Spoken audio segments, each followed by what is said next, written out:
Okay, today we're doing a side skirt install and a front lip install on my M240i here. Okay, so my car has like the Shadowline trim package. So I thought it would look better if I did a gloss black side splitter and front splitter. So the first step is we're gonna jack up the car and make sure to use car ramps or car jacks to be safe. Do not solely rely on the jack itself. Okay, next we want to rub the bottom to make sure there is no dirt and grime. So the 3M adhesive will still stick to the side here. Okay, now we're gonna line up all of these bolts right here. We got 1, 2, 3, 4, 5, 6, 7, 8 with the underside of the splitter. And we wanna make sure that this bulge is on the back side of the car. When we look under, we're going to see 1, 2, 3, 4, or not this one. It's one farther down. There. So it's all the ones on this closest edge.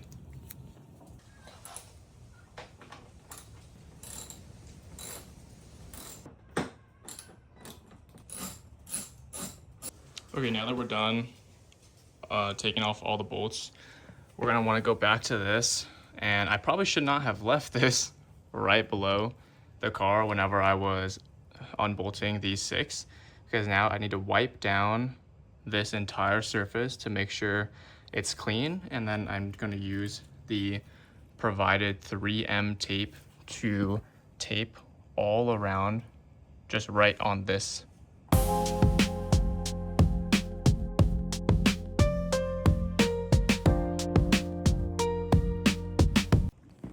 Okay, here's the pattern I ended up choosing. I put a layer right below this ridge right here because this, again, contacts the bottom of the side right here. And I also ended up deciding to put extra 3M tape all across the top. This is gonna touch the underbody of the carriage, but since I had extra, I thought anything extra will help, because previously when I did the side skirt on my Civic, this side ended up being a little floppy.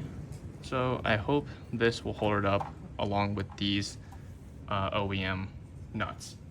Anyways, what I'm gonna do next is I'm going to fully remove this entire adhesive on this top row.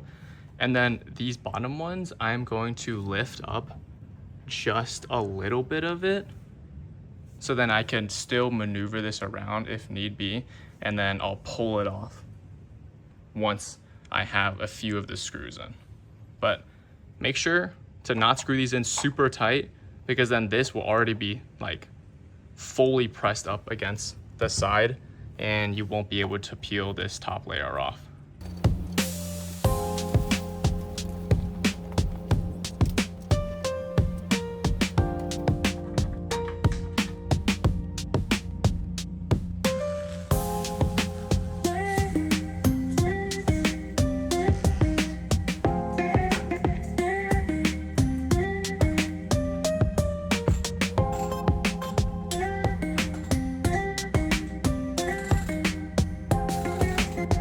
And just like that, our side splitter is on.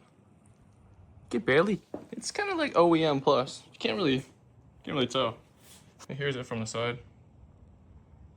It sticks out just a tiny bit.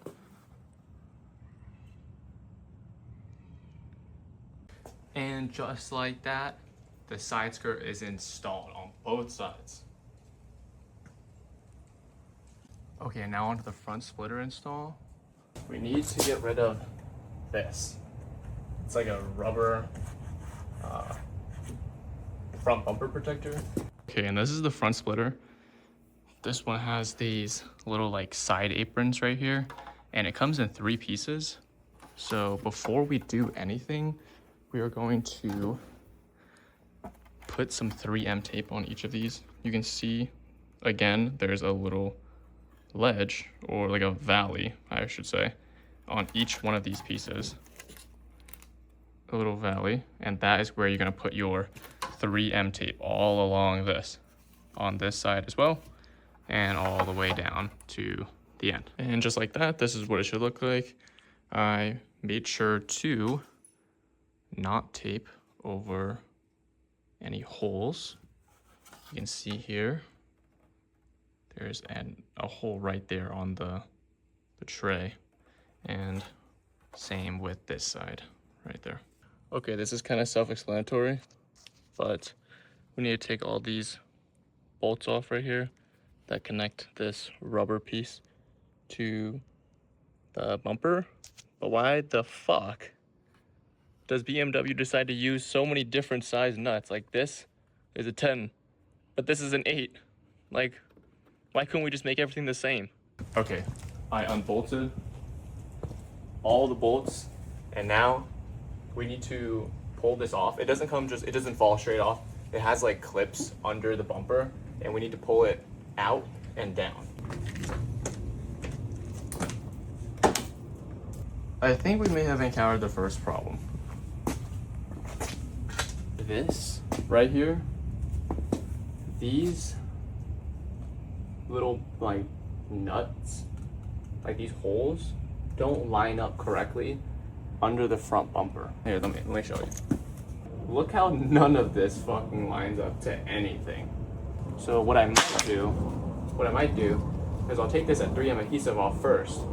I'll stick it under, and then I'll set the like side aprons on, because those do go on some OEM holes, and then I think there are a few that you have to drill in.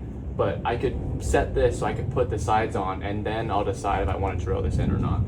Okay, this is what it's kind of supposed to look like. I haven't 3M taped anything on yet. I've just put a few of the bolts on to see what it would look like. And I think I am gonna need to drill it into the bumper, because some of these spots on the front bumper will not stay on and like fit correctly without drilling some parts. For example, right here, this side, if I just put these OEM nuts on, this side will be hanging, right?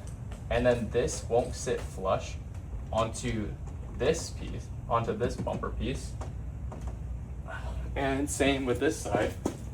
So I'm gonna have to drill a few holes to keep these side aprons on and this on. Okay, this has taken me quite some time, but it is about to be finished.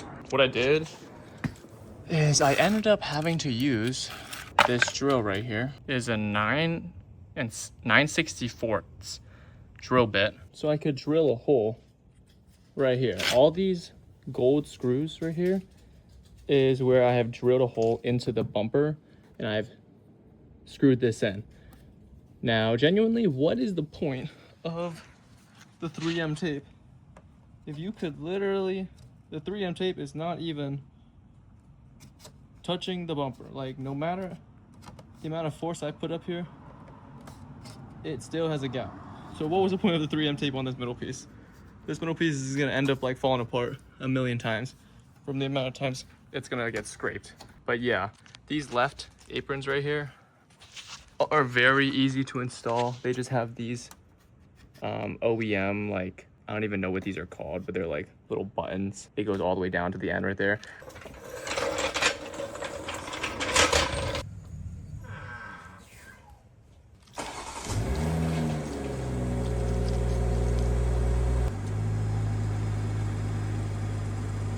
And that is the final look of the install.